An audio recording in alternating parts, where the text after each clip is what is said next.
Europe 1 matin. L'édito politique sur Europe 1 avec Le Figaro. Bonjour Alexis Brézé. Bonjour Dimitri, bonjour à tous. Alors Alexis, ce soir Emmanuel Macron va intervenir à la télévision pour parler une fois encore de l'Ukraine. Est-ce que c'est son entrée officielle dans la campagne des Européennes, Alexis ? C'est intéressant Dimitri que vous posiez la question en ces termes. Parce que si on y réfléchit bien, hormis le choix affiché et assumé par Emmanuel Macron de faire de la question ukrainienne le thème numéro 1 de la campagne européenne, les deux sujets, en vérité, mais n'ont rien à voir. Les questions de défense ne sont pas des questions européennes. D'après le texte même des traités, elles sont l'affaire exclusive des exécutifs nationaux sous le contrôle de leur Parlement. Il n'y a pas de commissaire européen à la défense, pas de budget européen de la défense. Les députés européens qui seront élus le 9 juin prochain au Parlement de Strasbourg n'auront jamais, et je dirais tant mieux, à voter sur la question de la paix ou de la guerre avec la Russie. Ce n'est pas de leur ressort. Et d'ailleurs, quand les pays européens veulent prendre des engagements en matière de défense vis-à-vis de l'Ukraine, ils le font, et on vient de le voir, sous la forme d'accords bilatéraux.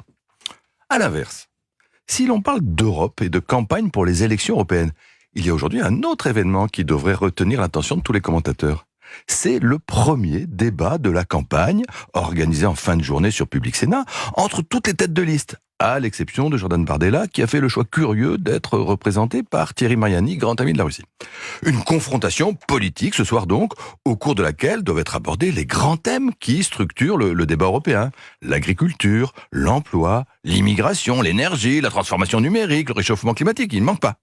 C'est autour de ces questions que devrait en théorie s'organiser la confrontation démocratique entre les différentes listes. C'est à ça, normalement, que sert une élection. Mais là où vous avez raison, Dimitri, c'est qu'on va 1000 fois moins parler de ce débat sur l'Europe que de l'intervention sur l'Ukraine du président. Et pour vous, ce n'est pas un hasard, Alexis ? Non, évidemment non. Il s'agit d'un hold-up politique, pour l'heure assez bien mené, lancé par le président de la République sur la campagne européenne. N'oubliez pas qu'il a une certaine expérience en la matière. Lors des européennes de 2019, après la crise des Gilets jaunes, le fameux grand débat, des heures et des heures de palabres en direct à la télévision, lui avait permis de saturer totalement l'espace médiatique. À la présidentielle de 2022, l'invasion de l'Ukraine par la Russie lui avait donné l'occasion, vu la gravité bien réelle des événements, de mettre entre parenthèses toute la campagne présidentielle qui finalement n'avait pas eu lieu. Eh bien, en 2024, pour sa dernière bataille politique avant la fin de son mandat, Emmanuel Macron tente le combo, coup double. L'omniprésence médiatique, comme en 2019, et il est vrai qu'on ne l'a jamais tant vu ni tant entendu, en dehors, soit dit en passant, de toute comptabilisation de son temps de parole, dès lors qu'il intervient en tant que chef de l'État.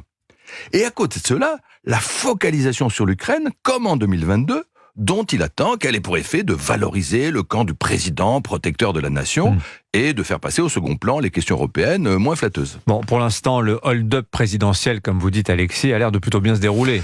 Disons qu'Emmanuel Macron a pour le moment réussi à imposer sa thématique ukrainienne en tête de l'agenda médiatique. Dans l'opinion, on en est fort loin. Selon un récent sondage d'Odoxa Backbone pour le Figaro, les Français placent la guerre en Ukraine en 10e position de leur priorité pour les élections européennes. Loin, très loin, derrière l'inflation, le pouvoir d'achat, la sécurité, la protection sociale ou l'immigration. Vous connaissez le film de gangster, Dimitri ?